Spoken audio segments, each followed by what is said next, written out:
Hello, I'm Mohammad Hajjar, and I will present to you our work entitled Experimental and Numerical Analysis of Fracture in Prestressed Concrete. This study was performed at Politecnico di Milano, and it's a collaboration between the Department of Mechanical Engineering and the Department of Civil and Environmental Engineering. This is an overview of my presentation. First, 4-point bending tests were performed on prestressed concrete members, and during the test, the crack initiation and propagation was monitored. And although three-dimensional digital image correlation was used as a monitoring technique, it was found out that the out-of-plane deformation is negligible in this application, so the focus is only on the in-plane deformations. Then, using the experimental results, a reduced finite element model is developed, and some selected results will be presented. This is the experimental setup where we can see the pre-stressed concrete sleepers which were tested in the laboratory. As you can see, the sleepers are loaded in 4-point bending as mentioned earlier. Also, 3 triangulation laser sensors were used. One was placed above the midspan and 2 at the supports in order to calculate the net midspan deflection. On the right side, you can see the main features of the 3-dimensional DIC, where there are 2 calibrated cameras, a lighting source, a speckle pattern, and the power supply.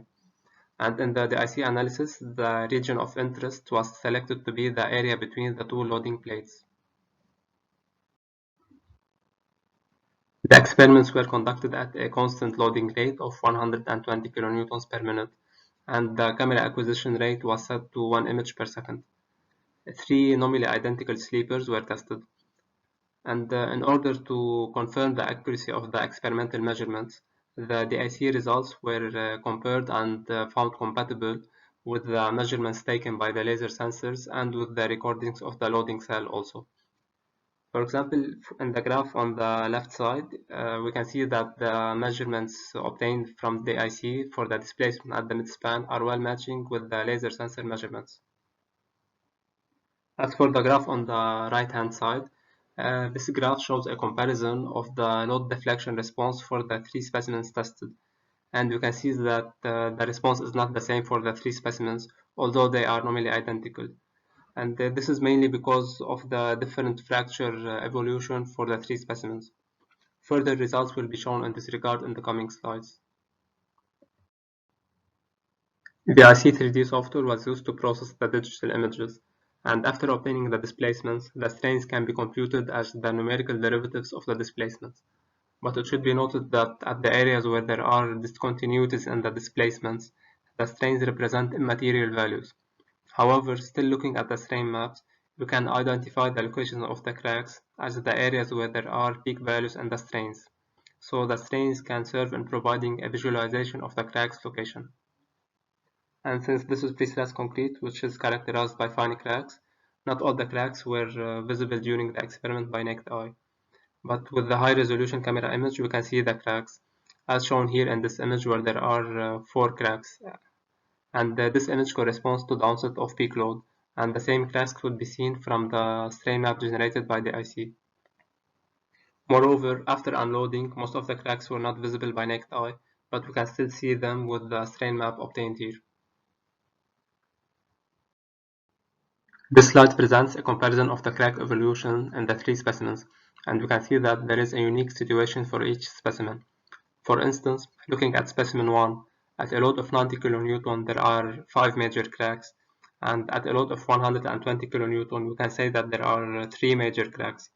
While looking at specimen 3, at a load of 90 kN there are 4 major cracks, and as the load increased to 120 kN, these 4 major cracks expanded and propagated in the sleeper. In order to interpret the experimental results, a reduced finite element model is developed. The reduced model consists of analyzing only one single crack, and in this way there is no need to model the entire length of the specimen, and there is no need to model the loading plates, the supports, and define their interactions with concrete. And the displacements at both edges of the model are obtained thanks to the DIC results, and these displacements are applied as boundary conditions in the finite element model. And here we can see the deformed shape of the model shows the effect of bending and overall rotation of the element. The finite element model was developed in Abacus, and a speed decracking model was selected for concrete, and plane stress elements were used. The parameter calibration was done based on the experimental results. In this graph, we can see that the finite element model provides an acceptable prediction of the moment displacement response when compared with the experimental results. On the right side, the horizontal stresses and the strains as obtained from the finite element model are shown. And we can see that the strains show the crack location, although the value of the strains depend on the element size. Furthermore, the stresses at the edges reveal the presence of the experimental noise, but looking at the midsection where the cracks are present, the stresses contours are uniformly distributed among horizontal layers, which is expected in a 4-point bending scenario. Finally, to close with these two remarks, taking benefits of the reduced model where there is no need to define interactions and the parameter calibration is easier, further works will be done to improve the accuracy of the model, and the future prospects will be mainly about using the crack profiles and the implementation of discrete crack models, where the traction is related to the opening displacement. This will eliminate the dependency on the strains, which are in their turn dependent on the element size. Here we can see the crack width variation along the depth of the sleeper for several loading values.